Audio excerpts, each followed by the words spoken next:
늦은 오후 며느리는 조심스레 시어머니 앞에 앉았다. 창밖으로 노을이 물들어가고 있었고 골목마다 차들이 서서히 불빛을 켜고 있었다. 시어머니는 평생을 운전해온 베테랑이었다. 30년 동안 도로 위에서 쌓아 올린 경력은 그녀를 묵묵하고도 단단하게 만들었다. 어머님, 며느리는 잠시 망설이다가 말을 꺼냈다. 저 운전을 배우고 싶은데 혹시 가르쳐 주실 수 있을까요? 시어머니는 잠시 며느리의 눈빛을 바라보았다. 두려움 반, 기대 반으로 빛나는 눈이었다. 그녀는 미소를 지으며 고개를 끄덕였다. 그래. 내가 운전대를 잡은 지가 벌써 30년이 넘었지. 그동안 얻은 경험을 너한테 전해줄 때가 된 것 같구나. 정말요? 저 잘할 수 있을까요? 며느리가 묻자 시어머니는 담담하게 대답했다. 운전은 차와 길을 믿고 무엇보다 스스로를 믿는 거야. 내가 옆에서 지켜봐 줄 테니 두려워하지 마라. 그리고는 단호한 목소리로 약속했다. 좋아. 앞으로 3일 동안 연속으로 내가 직접 가르쳐 주마. 첫날은 차에 앉아 마음을 여는 법부터, 둘째 날은 도로 위에서 흐름을 읽는 법을, 셋째 날은 혼자서도 자신 있게 운전할 수 있도록 해주겠다. 며느리의 얼굴은 금세 환해졌다. 긴장 속에서도 안도와 설렘이 번졌다. 시어머니는 그런 며느리의 손등을 가볍게 잡으며 말했다. 이건 단순히 운전을 배우는 게 아니야. 너와 내가 함께 시간을 보내고 서로를 더 깊이 알게 되는 시간이 될 거다. 그 순간 노을이 붉게 번진 하늘 아래에서 두 사람의 약속은 단단히 맺어졌다. 새로운 길이 이제 막 열리고 있었다. 첫째 날 아침 잔뜩 긴장한 얼굴로 며느리는 시어머니를 따라 주차장에 섰다. 시어머니는 차 앞에 서서 차근차근 기본 조작법을 설명해 주었다. 시동 거는 법, 브레이크와 엑셀의 감각, 그리고 사이드 미러를 맞추는 방법까지 하나하나 놓치지 않고 짚어주었다. 며느리는 고개를 끄덕이며 차 안에 앉아 조심스럽게 손과 발을 움직였다. 좋아, 이제 차를 움직여보자. 시어머니가 말하자 며느리는 숨을 깊게 들이쉬었다. 처음에는 주차장에서 차를 조금 앞으로 또 조금 뒤로만 움직였다. 손에 땀이 배어 나왔지만 시어머니의 침착한 목소리가 옆에서 큰 힘이 되었다.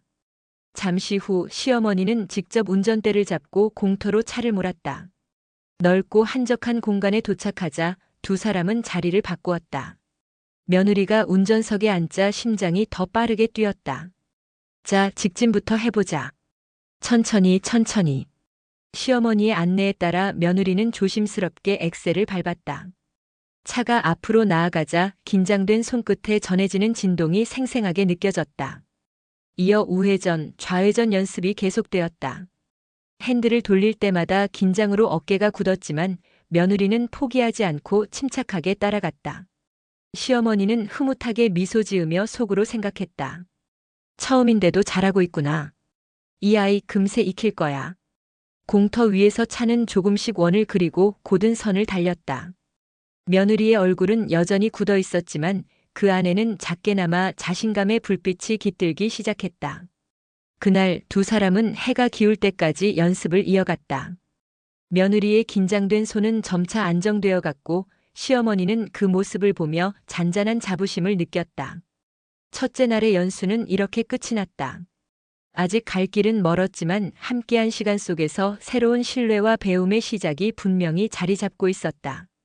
둘째 날 아침 며느리는 떨리는 가슴을 부여잡고 시어머니와 함께 차에 올랐다. 이번에는 집 근처 동네 도로였다.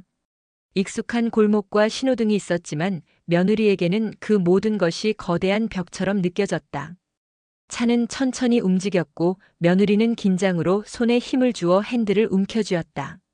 그러다 순간 앞차와의 간격을 잘못 계산해 차를 박을 뻔했다. 시어머니는 급히 브레이크를 밟으며 차를 멈췄다. 공포가 밀려드는 순간 며느리의 얼굴은 창백해졌다.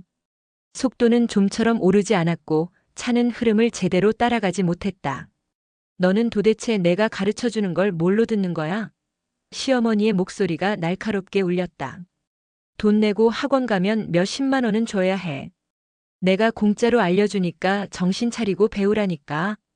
그 말에 며느리는 몸을 움츠렸다. 억울함과 두려움이 한꺼번에 몰려왔지만 고개를 끄덕이며 겨우 대답했다. 알겠어요, 어머니. 눈물이 금방이라도 흘러내릴 것 같았지만 며느리는 필사적으로 참았다. 운전대를 다시 잡았지만 마음은 이미 무너져 있었다. 그날 저녁 집에 돌아온 며느리는 아무 말 없이 자신의 방으로 들어갔다.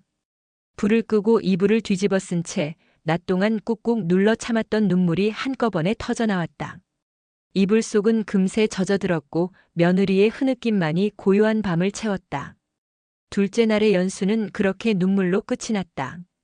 마지막 날의 아침 하늘은 유난히 맑았지만 며느리의 마음은 잔뜩 먹구름이 낀 듯 무거웠다. 이틀 동안 이어진 연수는 쉽지 않았다. 첫날은 공터에서 직진과 회전을 배우며 조금의 자신감을 얻었지만 둘째 날 도로주행에서는 시어머니의 호된 꾸중과 자신의 부족한 실력으로 마음이 이미 크게 닫혀 있었다. 그럼에도 마지막 날만큼은 끝까지 해내고 싶다는 마음으로 운전석에 앉았다. 시어머니는 단호하게 말했다. 오늘은 고속도로로 나가보자. 언제까지 골목길만 돌 수는 없지 않니?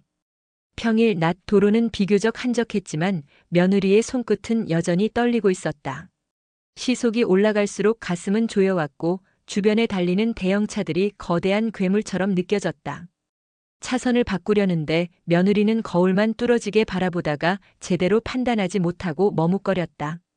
바로 그 순간 굉음을 내며 달려오던 대형 버스가 옆을 스쳐 지나갔다. 차가 흔들리며 공포가 온몸을 덮쳤다. 심장이 쿵쿵 뛰는 소리를 견딜 수 없어 며느리는 결국 갓길에 차를 세웠다. 그 순간 시어머니의 분노가 폭발했다. 이건 장난이 아니야. 사람 목숨이 달린 일이라고 했잖아. 그렇게 운전을 못하겠으면 애초에 하지 마라. 그 말은 날카로운 칼날처럼 며느리의 마음을 후벼 팠다. 눈물이 뚝뚝 떨어지며 며느리는 운전석에서 울음을 터뜨렸다. 핸들을 붙잡은 손은 축 늘어졌고 차창 너머의 푸른 하늘은 오히려 잔인하게 느껴졌다. 죄송해요, 죄송합니다가 며느리는 흐느끼며 말했지만 시어머니는 여전히 고개를 절레절레 흔들며 욕설을 내뱉었다. 순간 며느리의 마음속에는 차를 버려두고 도망가고 싶은 충동이 일었다. 고속도로 한복판에서 차문을 열고 그냥 달아나고 싶을 만큼 모욕과 두려움이 한꺼번에 몰려왔다. 그러나 그럴 수도 없는 일이었다. 며느리는 그저 이를 악물고 울음을 삼키며 자리에 앉아 있었다. 어렵게 집으로 돌아온 두 사람은 서로 단 한마디도 나누지 않았다. 무거운 침묵이 저녁 식탁 위에도 내려앉았고 그날 이후 한 달 동안 두 사람은 눈을 마주치지도 않았다. 서로 말은 없었지만 깊은 골짜기 같은 간격이 생겨버린 것을 누구보다도 잘 알고 있었다. 며느리는 방 안에서 홀로 생각했다. 가족한테 운전 배우면 안 된다더니 정말 그런 말이 괜히 나온 게 아니구나. 그 말은 단순한 속설이 아니라 이제는 며느리의 체험이 되어버린 진실이었다. 세 번의 연수는 끝났지만 며느리에게 남은 것은 운전 실력이 아니라 마음의 상처와 쓰라린 교훈이었다. 그리고 그 상처는 시간이 꽤 흘러야만 아물 수 있을 것 같았다. 한 달이라는 시간이 흘렀다. 그동안 집안에는 묘한 침묵이 감돌았다. 저녁 식탁에서 부부가 대화를 나누어도 시어머니와 며느리의 눈길은 서로를 스치지 않았다. 마주치면 괜히 어색해 피하게 되고 목소리를 낼 수 없는 공기가 집안 가득 차 있었다. 며느리는 마음 한구석이 무겁고 서글펐다. 운전보다 더 어려운 것이 가족 간의 화해라는 것을 뼈저리게 느끼는 나날이었다. 그러던 어느 날 시어머니가 먼저 며느리의 방문을 두드렸다. 얘야, 며느라 잠깐 나 좀 볼 수 있겠니? 머뭇거리던 며느리는 문을 열었다. 시어머니는 평소보다 한층 부드러워진 얼굴로 서 있었다. 내가 잘못했다. 그때 내가 너무 심했구나. 나도 처음 운전 배우던 시절엔 얼마나 무섭고 떨렸는지 그걸 잊고 내게 화만 냈다. 그 말에 며느리의 눈가가 금세 뜨거워졌다. 그토록 듣고 싶었던 사과였다.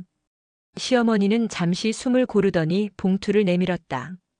여기 연수비다. 다음부터는 전문 강사한테 배우거라. 내가 가르치는 것보다 훨씬 낫다. 괜히 나 때문에 더 무서운 기억만 남은 것 같아 미안하다. 며느리는 손사래를 치며 고개를 흔들었다. 아니에요, 어머니.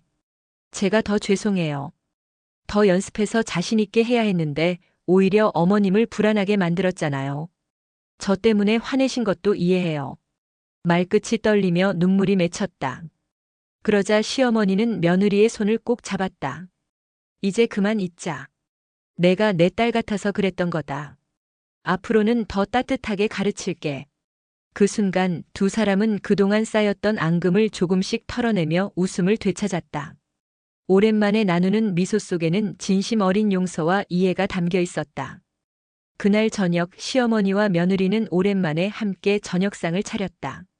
국을 끓이며 반찬을 놓으며 조심스럽지만 편안한 대화가 오갔다. 마치 아무 일도 없었던 것처럼, 아니 어쩌면 그 일 덕분에 더 가까워진 것처럼.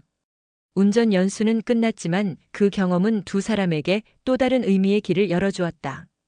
그것은 차선도 표지판도 없는 길, 서로의 마음을 더 깊이 이해하고 존중하는 길이었다. 그리고 며느리는 문득 속으로 다짐했다. 언젠가 내가 운전을 잘하게 되면 어머니께도 당당히 보여드려야지. 그땐 웃으면서 함께 드라이브를 나갈 수 있겠지. 창밖으로 저녁 노을이 번졌다. 시어머니와 며느리의 화해는 그 붉은 빛처럼 따뜻하고도 단단하게 집안을 물들이고 있었다.